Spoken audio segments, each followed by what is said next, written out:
I think I have prepared for this milestone more than any other. My book birthdays and other anniversaries come and go before I can even think like I should do something about the market. But this one has been a long time coming. So I want to do something special to mark this occasion.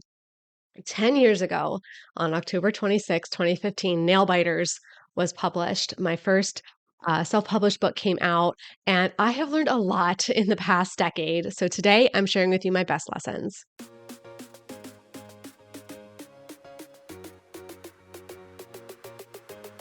Hi, I'm MK Williams. I'm an author and I also write under the pen names Mary Kate Williams and Kate Williams. I love sharing my insights about all things books and publishing with you. Before I get into the details of today's topic, don't forget to hit subscribe. You'll be notified every week when I put out new videos about publishing, making a career being an author, and now being a mompreneur. So today I want to just dive in with my best lessons from the past decade. Technically, I've been self-publishing for like more than a decade because I had to write the book and learn the things. And like the actual day it came out was after a lot of work was done, but I missed that. So we're going to do it today. So my first lesson is don't launch your book on your birthday. Don't launch anything on your birthday, whether it's a book or really anything. You want it to have its own moment. Don't give it your moment on your birthday. So for starters, yeah, this is your day. You only get a finite number of birthdays in your lifetime. This is your day. Your book gets its own day. Let your book have its own birthday. Launches are also very stressful. There's a lot of tasks that need to be done in the lead up. So you're stressed going into it. And then the day of, the tasks are done. Maybe there might be more to do. There's all this like energy of like wanting to check your sales and your posts and like, is this gonna work? And like, did it not work? And did I get all the sales I want or did I not? And am I celebrating or am I disappointed? And on your birthday, you should be relaxing. It's your day. I also want to point out that like maybe your launch isn't going to be as magnificent as you want or as you dreamed, right? So now you're disappointed on your birthday. It's your birthday. Don't be disappointed on your birthday. Or maybe your launch goes amazing, and you're getting this viral moment, but now you're not like eating cake and relaxing on your birthday, you're dealing with that. So I want you to give your book its own special day.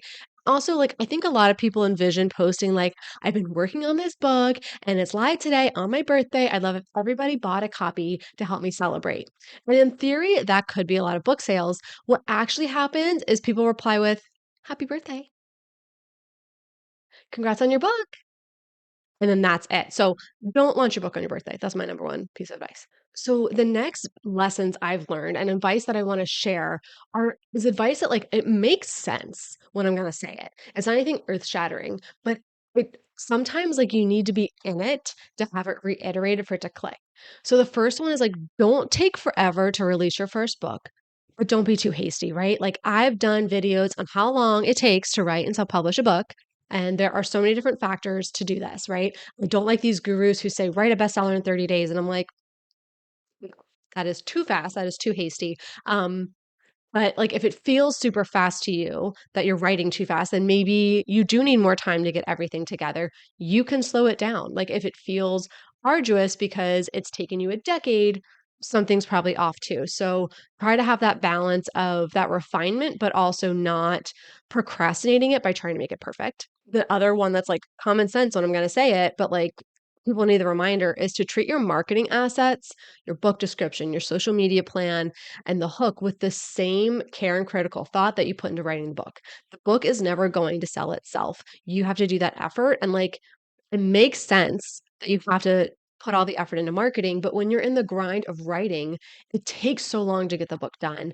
And you just want to write the next thing. Like, I would love to spend all my time writing. And occasionally when like I don't have the thoughts for the book, I'm going to write down the marketing ideas and I know what I should do. And then it just feels like work. And so I would always put off the marketing task and surprise, surprise, I want to get the sales that I wanted. So because I wanted writing to be fun, but I wanted it to still make money, right? I wanted to treat it like a hobby and get business results, and that doesn't work. So you've got to treat the marketing side with just as much seriousness as you do the craft. My next piece of kind of like no duh, but it bears reiterating is don't be so frugal. that you never invest in the book, but don't be so quick to throw money at your book and cross your fingers that it turns into sales, right? Like I was, and I still am a very frugal person. I am probably too frugal when it comes to promoting and investing in my books. That's a me problem. I wanted to only reinvest what I made, but obviously, if I wasn't promoting it, I wasn't making a lot. There wasn't a lot to reinvest. It was a very bad negative spiral. So, what I had at first was very small. As it's grown, I have reinvested. I've redone the covers, I've redone the interiors, I've started to do more marketing. So, I know there are authors that I've met who also will just put thousands and thousands onto their credit cards, prop up their book with ads and marketing, and sometimes it works and sometimes it doesn't. And there's really no right answer there. But there is a fine line between if you are going multiple figures into debt for the book and you're just still hitting that wall in sales, stop, retool, revisit, and try to get something fixed because throwing good money after bad isn't going to help either. It should be really smart, strategic investments. And I would say the best investment to make in your book is the editing and the cover. Those are always going to be your number one assets. Great interior content and great eye catching cover. So be savvy, ask questions, find out what works for promoting your book, and try not to constantly run a deficit. Okay, and my final piece of like no duh advice, but it has just proved so true over the past decade is like know when you're going against best practices, right? So best practices are there for a reason. Rules exist to be broken. Sometimes the exception proves the rule. We've heard all those things. So if you are going against best practices, are you doing it just to be contrarian, or are you trying to prove you're better than everybody else, or do you have a really good specific reason for doing it, right? So, in general, series tend to perform better than standalones, especially when it comes to self publishing. When I wrote Nailbiters, I didn't have a sequel in mind. I wrote the next thing, and it wasn't in the same genre, and I was putting all these different things all under one pen name and hoping that it would just work. And I've seen that it didn't work. I should have followed the best practice of writing the full series, doing the next thing, writing the full series, doing the next thing. Um, and I think I found the readers who like my voice by doing what I did. But I think if I could do it all over again, I'd write one series, then the next, and the next, because that is a best practice. And I think my kind of thumbing my nose at best practices shot me in the foot because then when I went to write the next book in the series, people had forgotten. They're like, Oh, I think I liked that book. What was it about? What even happened in that book? I read that years ago.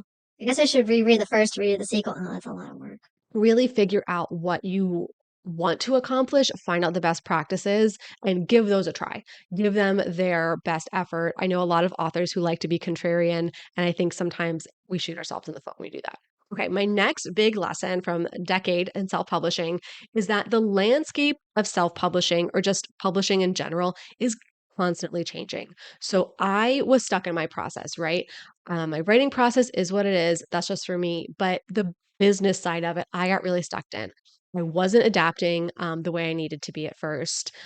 Like in 2015 and 2016, as a new author, there were very few local events. I didn't have a big following. I couldn't afford the table fees. And some of the events were priced to exclude indie authors, or they would allow, or they'd be put on by like a local newspaper. And they would be like, oh, yeah, indies are welcome. And then they would publish an article saying that all self publishing is a morass of. And I was like, okay, so you want indie authors to spend hundreds of dollars on your event, but then you literally just publish something that says they're all crap. So it was not a good time, or was not as welcoming of a time to be an indie author. And then you fast forward to 2023, 2024, 2025. Book fair events are super popular. Indie authors are dominating the space at these events, and I'm missing out because I wasn't applying to them. I wasn't showing up. I wasn't there. I wasn't evolving because of the bad experiences I had in 2015 and 2016. So the industry, the landscape just keeps changing and evolving. And if you stay stuck in your routines and processes for the business side, you will get left behind. Okay, my next lesson, which is good for just life in general, is to be kind to the customer service reps you interact with. Be kind to everybody. Nobody is trying to sabotage your launch because generally everybody is too worried about their own books. Okay, the person most likely to sabotage the launch of your book is you. And I say that from experience because I would put in all the effort, I would make all the marketing plans, and I just wouldn't execute on them. And I don't know if it was like a self sabotage, like if I don't really try and then I fail, well, then that's okay because I didn't really try. I don't know what was going on psychologically, but The only person who's gonna sabotage your event is gonna be you. Be kind to others, be patient with customer service, and be good to yourself. Okay, my next set of lessons kind of fall under this umbrella of like fellow authors are coworkers and not competition. So I think first and foremost, make friends. Some author friends will last your whole writing career. Some may be there for a season if you're both launching, and then one of you has life stuff happening and they just don't publish as much, and hopefully they come back. But try to be there for others. Like, I thought for a while everybody was introverted like me and doing it all on their own, but I missed opportunities to make friends in real life and online because I just assumed everybody was equally awkward and introverted like me, and that wasn't the case. So I got burned from that first mean author way back in the day. So I was very hesitant to really reach out, and that hurt my opportunities going forward. In person friends are awesome, but I found that most of my author friends online. Just really good buddies that I can connect with regularly, just catch up with them, see what they're doing, ask them honest questions about like, okay, I see you're trying this thing. How's it going? Talking strategy, talking marketing, all the things. Um, and also like just be open to working with others. Like, you know how hard it is out there to write a book and publish it and do all the things. Like, lift each other up just for the sake of cheering for them and rooting for them, because that's going to result in a more genuine friendship. And I think you're going to feel better mentally having true, genuine, authentic author friends than if you're just trying to like be nice to somebody for the sake of hopefully they're going to promote you. Like, those kind of transactional relationships never work. And then also the flip side of this, okay, you're making friends, but like, don't regard other authors as competition. Like, each reader can and will read more books than we can write in a year. We should work together. That being said, if someone isn't playing nicely with you, you don't have to play with them. Um, don't be that author who bashes everybody's book online, even in private, to other writers, because you don't want to be that person who always has something negative to say about everybody else, because then you're going to have your moment and your book's coming out and wonder why everybody's silent. So don't be that person. When I was doing online coaching, I had more work than I could handle. One of my clients told me that they heard about an author coach who specifically coached on PR and landing major media. I'd never done that. I had no frame of reference for it. It was not at all part of the services packages I was offering. So I told him, go for it. I was like, let me know how it goes. Let me know if she gives you any timelines or deliverables. I'm going to add them to our main project calendar. If you like working with her, please let me know so I can refer people to her. People are asking for this service. Love to do that. So he wrote back to me. He said, okay, I booked a call. I want you to be on the call with me, though. Please be my backup eyes and ears so I don't miss any deliverables. And I was like, okay, that's fine. This is perfect because then I can even introduce myself to this other coach. Hopefully, we can be a good referral partner if she has people asking for help with self publishing or getting the book together. If I have people who have questions about PR, this could hopefully be like a good relationship we're building. Um, that's not what happened. So she saw that I was invited, told him that I had to be removed from the call because I was her competition. And if I was on the call, I would steal all of her methods and start promoting the same thing she was doing, which, first of all, I would never do that. Not only like is that just not honest or ethical, but like I would have no experience to stand on. Like, I've never landed major media. So like, how could I go about coaching people to it? Like, I don't know. Anyways, she lost a potential referral partner. And after that interaction, he told me that their call was mid-level. And when he had like one follow-up question to clarify from the call that they had, she demanded that he book another full hour call. So that scarcity mindset cost her big, right? Because he said he wouldn't work with her again and wouldn't recommend her to others. I didn't get to interact with her, so I could recommend her to others. So that one bit of scarcity mindset she had cost her potentially a bunch of business. So don't be so stingy that you aren't seeing opportunities to work with others. Um, and I will say, going off this idea of like, if people aren't playing nicely with you, you don't have to play nicely with them. I don't mean to go and bash people. I mean to say, like, you know what? I just don't have to deal with you. So some people will come up in this industry and say, like, I want to be your mentor. And then you're going to see that they're stealing your strategies. If you have a book release on a topic, and 3 months later, they do the same. Like, No, you're not my mentor. You're just mining me for content and ideas. We can all do different things and we can all talk about the same things that come up in our own unique way. So I don't want to say that if I see somebody doing the same thing, my first thought is, okay, they're copying from me. But when I see a pattern of I release something and 3 months later they do the same thing, I'm kind of like, okay, you didn't connect with me about how we could cross promote together. You keep asking me to promote your stuff, but then when I ask for the same, you won't even respond. Like it seems like you are just straight up stealing my strategies. So you know what? They're a leech. I'm going to cut that sucker loose. And my final, and I think my biggest lesson that I've had from the last 10 years is don't bark up the wrong tree.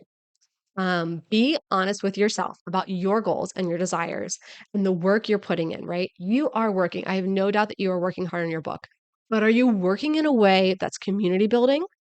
Or are you just spending time on Discord and chatting with other authors and doing their sprints, but not focused on readership and business, right?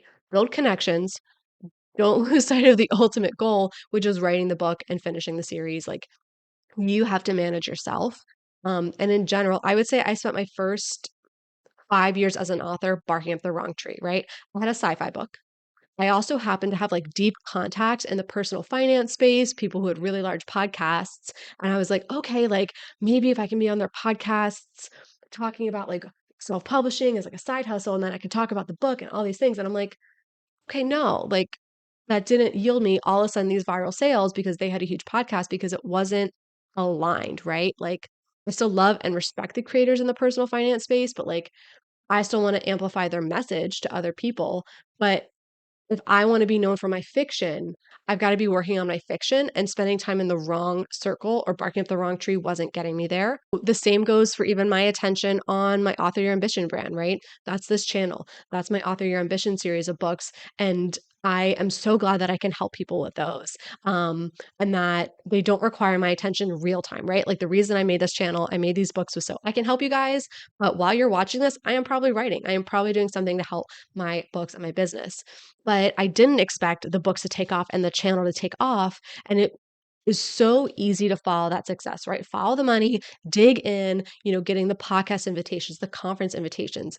That was amazing and it felt great, but it was also time and energy away from my big main goal, right? It was time barking up the wrong tree because I want to be known for my fiction, but yet I'm spending all my time and effort becoming like a subject matter expert for the nonfiction, which again, I love you guys, but like the main goal for me is the fiction.